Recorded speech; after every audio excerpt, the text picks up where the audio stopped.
Well, for more on this, I'm joined now by Chris Doyle, a Middle East commentator and director of the Council of Arab-British Understanding. He joins us live from here in London. Chris, thank you very much for your time. These UK sanctions on these two ministers, have they come as a surprise?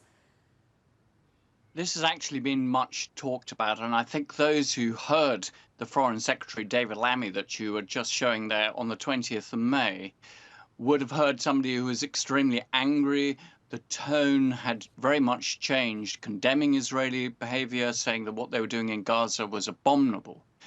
And that I think that meant that there was going to be some form of follow-up.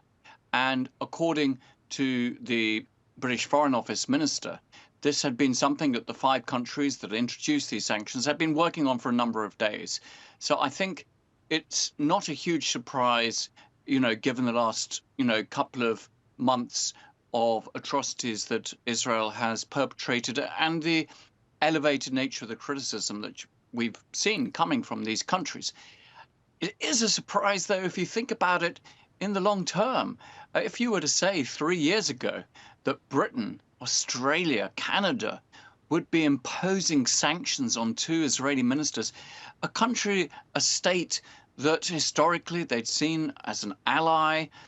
I mean, I think, I think most people would have laughed. It would seem so crazy, but this is where we've arrived at. So at one level, it's very welcome news. We welcomed it at Kabu, my organization, and many others did.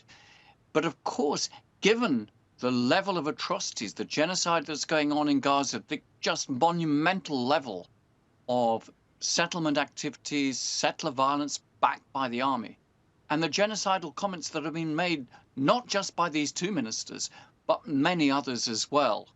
This does smack of too little, too late. And in the debate this evening in the House of Commons in London, this was a point that many members of Parliament were making.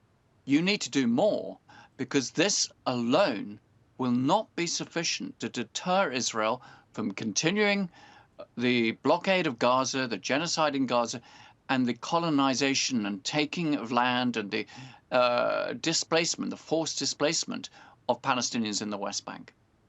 What more should be done, Chris? Well, actually, having done this, and one expects, and indeed Israeli ministers have made this clear, that there will be an Israeli response in the next couple of days, I imagine that actually there will be more announcements, because I think this is a slippery slope. It's very hard to see how Israel will be able to restore the normal level of relationships with these countries. It sees Britain as having almost betrayed it. There's a lot of criticisms of Britain now for a lot of what it's done.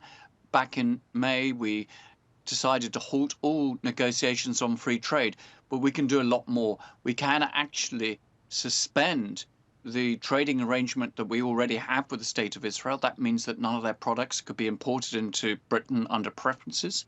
We could impose sanctions on other ministers. We could recognize the state of Palestine, though I stress that should not be done as a punishment for Israeli behavior, but a recognition of a Palestinian right. And there are many other. We could impose a complete ban on the sale of British arms to Israel. We could end all forms of military and security cooperation with Israel as well. But I think they will allow this to settle, and it will be very interesting to see how the United States responds. It said very little after the actions announced on the 20th of May. So what will it say now, after these 5 countries, who are also, after all, very close to the United States, have imposed these sanctions on Israeli ministers? Will there be any pushback by the White House? If there's not, that's an indication that Washington isn't entirely uncomfortable with these measures. Chris, thank you very much for your analysis and your time. Chris Doyle speaking to us live from here in London.